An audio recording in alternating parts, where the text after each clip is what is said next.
Hi everyone, welcome back or welcome to my channel. My name's Lizzie and Happy New Year! It's the beginning of January and I wanted to make a video, mostly for myself really, but then I thought you guys might enjoy seeing it too. But this video is going to be a roundup of all the sewing that I did in 2018, and then I think I'm also going to mention at the end some of my resolutions, sewing based resolutions for 2019. So I've got a list here that I've put in my brand new bullet journal, which I'm so excited about. My previous bullet journal lasted me for 2 years and then I filled it up and I've now got a nice new shiny one, and I've made a list of all the things that I made this year, and that's where it comes in really handy putting things on YouTube and on Instagram, because I could just scroll back through all my sew and tell videos to remember what I made. So I've got 20 items of clothing that I made, and I've also got 6 homeware things that I've made that might as well tell you about while I'm here. So the first thing that I made was in fact I'm wearing it now, I didn't even realise that. That's appropriate that I've put it on to film this video. The first thing I made is this. It's the Lee Southbank Sweater dress. This is the dress version and I really like it. It's really comfortable. It's made of Ponte Roma. I'm not 100%, after having worn it now for like 10 months or something, I think I might slightly alter the shape of the bottom part of the dress when I make it next time, just to give me a bit more room. But I really like it, it's really comfortable. I love wearing it with leggings and with over-the-knee boots. Winner. The second thing I made was the Seamwork Astoria sweatshirt in a teal loop back sweatshirting. This one unfortunately was not so much of a success. I really like the colour, I really like the way it looks, but I should have sized up. It's the perfect thickness for me to wear it, for example, just with like a strappy top underneath. But I'm not the kind of person who only wears a strappy top underneath the jumper because I'm always cold. So next time I make it, I will size up. And I will probably also bring the neckline in a little bit because I want to be able to wear it with long sleeve t-shirts underneath. And at the moment, I can't really do that. Also, this sweatshirt has taught me that I actually really love things with a bit of a turtleneck, like the Lee Southbank, because I get a cold neck but I don't really like to wear scarves. So yeah, the Seamwork Astoria, I love it. I think it's a really nice pattern, but it hasn't been quite so perfect for me. Number 3 is the Simple Sew Bella dress that I made in this sort of blue and white Ponte Roma from Sew Over It, is where I got this fabric from. This one again, it's a success in that I do like the way it looks, but I haven't worn it as much as I'd hoped, and I think it's because of the flowy like batwing, they're not as big as batwing sleeves, you know, the sort of open fluted sleeves. I do sometimes wear it with a long sleeve white t-shirt underneath to keep my forearms cold, but yeah, I haven't worn it as much as I'd hoped, which is a shame. I think it's because of that fact it's not quite so easy to just throw on over whatever I've got, whatever t-shirt, whatever I've got on. The fourth thing that I made, and this is my favourite thing that I've made all year, I absolutely love it, it's the Vogue V9075 jumpsuit in Jungle Crepe. This fabric I bought from Guthrie & Ghani. I absolutely love it. I love everything about it. I love the colour, I love the way it fits me, I love the style of it, I love the fact that the skirt is swooshy and flowy because it's in the lovely crepe fabric. I've worn this to 2 weddings this year. I've been to 3 weddings. 2 of the weddings I wore this exact V9075 jumpsuit. For the other wedding I went to, I wore my red version that I've got. So this pattern is a winner for me. Love it. I highly recommend trying it. They also do this pattern with a little sleeve, cap sleeve, and they also do it as a skirt, as a dress, as opposed to as a jumpsuit. So yeah, it's all about, I just managed to get that perfect combination of fabric and pattern, and that's the thing that I've been learning so much about through my sewing journey, but this time I got it right. Perfect pattern, perfect fabric. The 5th thing that I made was a named Paola turtleneck top made in this mercerized cotton from Sew Over It. It's like this lovely gold colour and the fabric is just beautiful. I really like this top. It's the first named Paola that I'd ever made, and so and I was definitely still learning. So the shoulder, it's not completely perfect. There's a few tweaks. I had to do fabric Tetris that didn't quite work out. I had to cut one of the sleeves on the cross grain. which was a bad idea because it means that one of the sleeves stretches out down further than the other one. So, you know, that was definitely a learning curve garment, but I really like it. I love the colour and I wear it frequently, so it's definitely a successful project. If I wear it, and if I wear it often, I consider it a huge success. The sixth thing that I made was my second Lee Southbank sweater, and this time I made it in this lovely fleece back sweatshirting that I bought from Fabric Godmother, and I made the cropped version. I wear this all the time, particularly because it's winter. I wear it all the time. I wear it with black high-waisted jeans or blue high-waisted jeans. I also wear it with a little black high-waisted skirt. I love this pattern. I love the cropped Lee Southbank sweater. It is my favourite thing to wear in the winter. Number 7 on the list is my Simple Sew Jackie O jacket that I made in a polycotton blend of some kind, which was from Rainbow Fabrics. This jacket I really love because number 7 on my list was a hacked version of the Tilly and the Buttons Delphine skirt that I made in my leftover fabric. So basically I ended up with a jacket and a skirt that matched. It's so clueless. If it was in a brighter colour it would be just clueless all over. The fabric is in this lovely dog's tooth pattern. I love it, but I just love that I've got this matching jacket and skirt combination. I do need to unpick the side seam of the jacket, and I do need to take it in a bit just because it is so boxy that when I kind of, from the side, if I sort of put my arms down, it will make the jacket stick out at the back, which isn't, like, stick out quite far, which isn't the best look. So I think I just need to slim it down a bit in the body. That has been preventing me from wearing it, to be honest. But as soon as I find the time to make that adjustment to the jacket, I'll be wearing it so much more. Number 9 is my By Hand London holly trousers that I made in a polycotton duvet cover. I have decided that this is a wearable toile because I'd made the holly jumpsuit before in blue crepe, which I love to wear that in the summer. And I wanted to make a pair of the trousers, but I didn't really account for the fact that the cotton didn't have any stretch in it, whereas my royal blue crepe that I used for my jumpsuit version had quite a bit of give in it. So these holly trousers, I wanted to wear them in the summer, like nice flowy long trousers. They're a little bit too tight.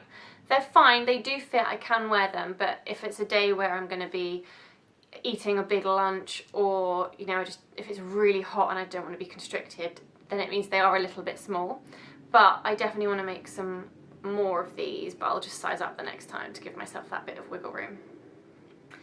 Number 10 is the Tilly and the Buttons Etta dress that I made, and I made this in, I'm not really sure what this fabric is. I bought it from We Are The Fabric store when I was in LA in March this year. I think it's cotton, but it's got quite a bit of give and stretch in it, so it's got like a bit of lycra in there somewhere, I think, but it is mostly cotton, I think, but it's very thick, so I'm not sure what it is really. This dress, I was really proud of it when I first made it because it was the first sort of very fitted dress that I'd made. Oh god, I feel like I'm being really negative about all my makes. Like, the last few have been not quite successes, but, you know, it's all part of the learning process. This one was a bit of a fail because I didn't toile it, and I should have toiled it with it being such a sort of fitted shape to the dress, because basically it's turned out being too big on the top and too tight on my hips. I took it in at the hips because the shape of the dress, like the hips stuck out. My hips were too low within the dress basically, so I had to take it in to get rid of this like spare fabric that was flapping around above my hips, but it meant that it's then too tight where my actual hips and bottom are. So yeah, it's not, I wore it to work a few times, but it just wasn't very comfortable because the skirt would ride up, but then it felt too bulky, like around my top half. So yeah, unfortunately, I think I will be cutting that one up to turn it into something else at some point and reusing the fabric. I might turn it into a skirt that actually fits, even if it means having to put some panels down the side, because the fabric's lovely, but it just doesn't fit me right. But that's a lesson. I learned I need to make a toile. I need to speed this up because I've already been talking for 12 minutes and I'm only on number 11. But number 11 is the True Bias Nikko dress, or Nikko dress, in knit fabric. And I made this in the summer wanting to wear it to sort of be a bit covered up from the sun, but still a bit, yeah, sort of floaty, light, long dress. I've not worn maxi dresses before, so it was really fun to try something new. I really enjoy wearing it. I love the colour. I want to make more next summer, but I need to do a bit more research on my fabric because I'm really pleased with this version. Like, definitely a really good first attempt, but the fabric is a bit too heavy. Ideally, I would like the fabric to have been a bit lighter weight, so it's a bit more flowy and a bit more lighter weight for the summer. But then I find it really hard to find jersey that is thick enough to be a dress that's not see-through and clingy, but not so thick that it's too thick to be summery. So that's my challenge for next summer, is to make another Nikko, but to make it in a, yeah, find like a thinner fabric, maybe like a ribbed knit or something. Number 12 is the Megan Nielsen Flint shorts that I made in some kind of twill or drill fabric that I bought from the Gold Hawk Road. I love these shorts. These are after the V9075 jungle jumpsuit. These are the second best thing that I made this year. I wore them all summer long. They've got pockets, they're high-waisted, so they make my legs look long. They're loose enough to be comfortable, and you know, I'm not risking a bum cheek slipping out the bottom of my shorts or anything like that because they're long enough, but they're still sort of short shorts. I love them. They're slightly tailored look with a nice pleat on the front, so they're smart but also completely casual as well at the same time. I love these shorts, and I've got more fabric to make a bottle green pair as well this year. Number 13 is a Sew Over It Eve dress that I made in some kind of viscose blend fabric that I bought from a market. Oh, this dress is a complete fail. I've worn it like once. It's just, I should have known, it's not the right style for me. Wrap dresses don't suit my figure because I'm top heavy, and I think wrap dresses suit people who've got like slightly larger bottoms and hips really beautifully. Also, of course, hourglass figures. It just doesn't look right on me. I look like a little girl wearing like my mum's dress. It just doesn't look right on me. But I'm going to reuse the fabric, and I'm going to probably turn it into some kind of summery top. But yeah, it's just, you live and you learn. I've got to pay attention to my figure more than just what the pattern looks like on other people, because this one was just never really destined to suit me, I don't think. Number 14 is the Simple Sew Shannon collection t-shirt dress that I made in a poly viscose jersey that I got from Doughty's. This is a real success. I love the colour, I love the fabric. It's a jersey that's probably slightly too cozy for the summer, really. Like, it would be nice if it was slightly like a cooler jersey as opposed to a snuggly jersey, but I love it. It's really easy to wear. I made a little belt to go with it, but I can also wear it with just another tan waist belt I have. Easy to throw on. It looks great with a pair of sunglasses and a hat. Good to go. I liked my Simple Sew Shannon collection dress so much that I decided to make another one, and I did a bit of a hack because this pattern is designed for jersey, but I made one using a viscose blend fabric. So yeah, I had to make a few adjustments to make sure that I was going to be able to get my arms in the sleeves and etc. But yeah, a really breathable, nice, floaty dress to throw on in the summer. I definitely want to make more. Although I might find a pattern that's designed for wovens just to make sure it's like tip-top. I then had quite a big break and didn't do any sewing for ages because I had my big exam that I passed this year for work, and then I moved on to make a few more things towards the end of the year. So on number 16 is another Nina Lee. It's the third Nina Lee Southbank sweater that I made this year. It's another cropped one, and I made it in this amazing orange and black kind of spotty striped abstract print jersey fabric. It's a really nice snuggly thick jersey. It might be a light, it's kind of like it's not as thick as a sweatshirting, and it's got a bit of drape to it, which I really like, so I have no idea what the composition of it is, but it's lovely. Again, I wear it all the time. High-waisted jeans, high-waisted skirts. I love it. Number 17 is my Simple Sew Cocoon Dress that I made in linen look cotton from Doughty's. Again, I love this dress. It's so good. It's just so simple, and I think that's what I've learned. One of the things I've learned this year is that some of the most simple things I've made have by far been the most successful. I think that's down to one of two things.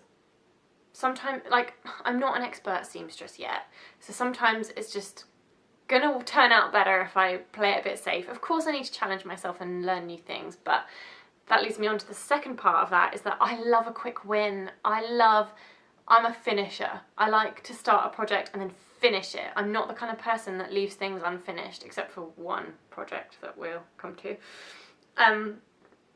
Yeah, I like to start something and then get it finished. So when it's a simple make, something that I know I can make to fit me with minimal adjustments, something that's going to be sewn up in a relatively short space of time, those are the ones that seem to be the big successes with me this year. So I'm going to keep it simple and focus on the fabric, because if you have a really simple pattern but have beautiful fabric, you don't need a really detailed, intricate sewing pattern.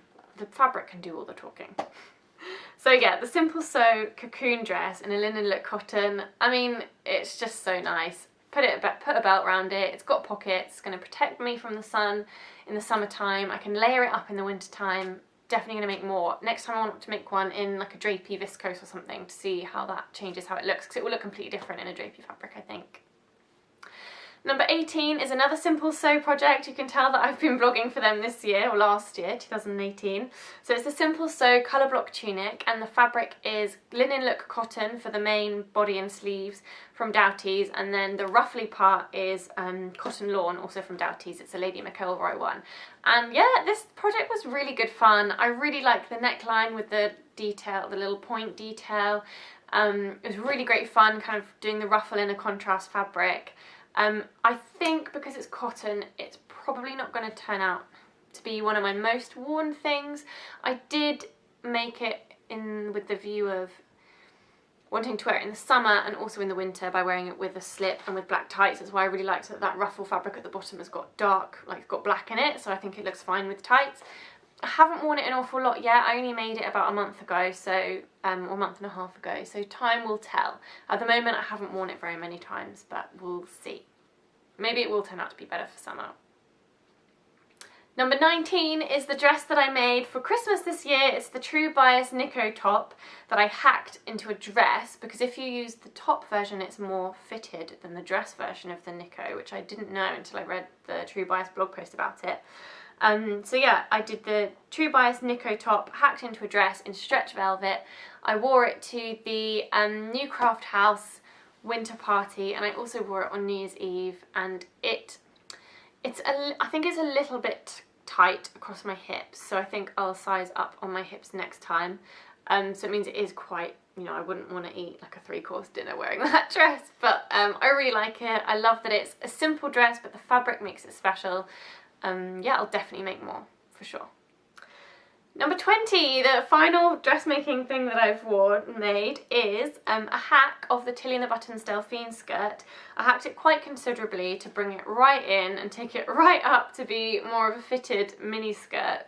And I made the waistband a lot narrower, so it doesn't look that much like the Delphine anymore, but I made it in black cord that I bought from John Lewis, and I just desperately needed a little black skirt to wear with all my cropped Southbank sweaters, and yeah, I just really like that look of in the winter of wearing ankle boots or knee-high boots with a high-waisted mini skirt and then either a jumper tucked in or a crop jumper. Yeah, I've worn it several times since I've made it. I made it pretty quickly and not very many hours, but yeah, really pleased. So that's all my dressmaking things I've made. So those are the 20 things I've made this year. I did also do some home sewing, because some of you might remember that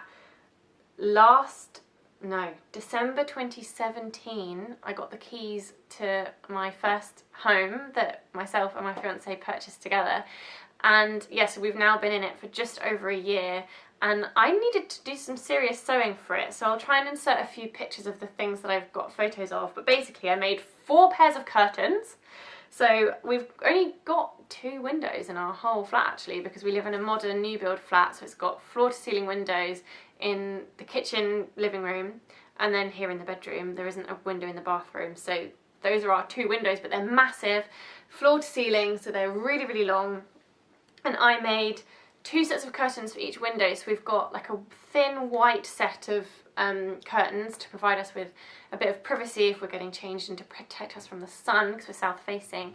And then we've also got in the bedroom we've got some dark blue, like dark blue velvet curtains that I made with fabric from the Gold Hawk Road. And then in the front room we've got some blue and white, like decorative patterned, sort of like a geometric pattern-ish curtains. And I actually made these curtains using fabric from IKEA.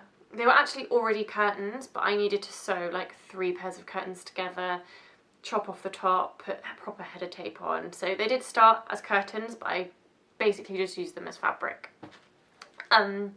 Yeah, I was really proud. I'm really proud of these because we had the most humongous quote from John Lewis for them to make us like made to measure curtains, because they're too big for like you can't buy curtains this big in the shops because they're too tall, but IKEA does really long curtains and fabric. So yeah, anyone who has really big windows and are struggling, I recommend buying curtains or fabric from IKEA and DIYing it, because also I think curtains look much nicer when they've got proper like pleated header tape on the top. Like we've got the pencil pleat header tape, and I think it looks really nice. I think it looks much nicer than when you just sort of have like the pole through the loops. So yeah, I recommend trying that for big windows. I then made a whole series of cushions for our living room and a few for the bedroom. I'm still not finished making cushions because, as you can see, I've got a bit of a motley crew on this bed at the moment. It's going to end up being all sort of mustard and royal blue, but yeah, some still need replacing. But yeah, I made some blue velvet cushions with the leftover curtain fabric. I made a tropical leaf cushion for the living room. I made a tropical leaf box cushion I did in a class at the Village Haberdashery, and I'm so pleased with this box cushion. It's the most useful thing. I never would have thought that I actually would get much use out of it, really, which sounds silly, but it's so useful if you're just like doing things like for sewists. If you don't have a big table to do your cutting out on, and you won't need to cut out on the floor, it's so nice to have something to kneel on. Love my box cushion.